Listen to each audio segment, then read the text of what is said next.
کیا عورت تراویح کی امامت کرا سکتی ہے؟ نہیں کرا سکتی.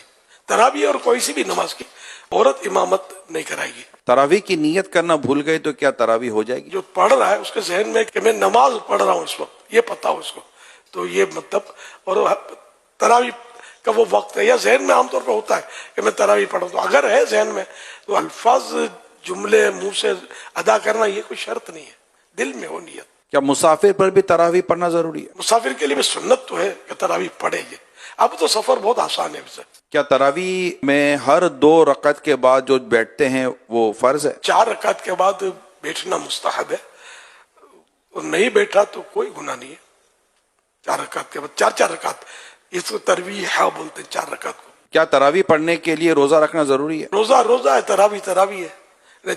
کسی کو کسی عذر کی وجہ سے روزہ قضا کرنے کی اجازت مل بھی گئی، لیکن پھر بھی تراویح اس کے لیے باقی ہے. جو سنت موقع ہے اور وہ ادا کرنے کی طاقت ہے، اور کوئی یہاں بھی رکاوٹ ایسی نہیں ہے، تو تراویح تو اس کو پڑھنی ہے. عشاء کی نماز سے پہلے تراویح پڑھ لی تو کیا ہو جائے گی؟ عشاء کے فرض کے بعد ہی تراویح کا ٹائم شروع ہوگا، اس سے پہلے نہیں ہوگی. عشاء کی جماعت مسجد میں ہو گئی تو کیا وہ تراویح کی جماعت پڑھ سکتا ہے؟ مسئلہ یہ ہے کہ عشاء کے فرض نہیں ملے تو تراویح تو پڑھ سکتا ہے با جماعت. بہتر یہ کہ وطر با جماعت نہ پڑھے.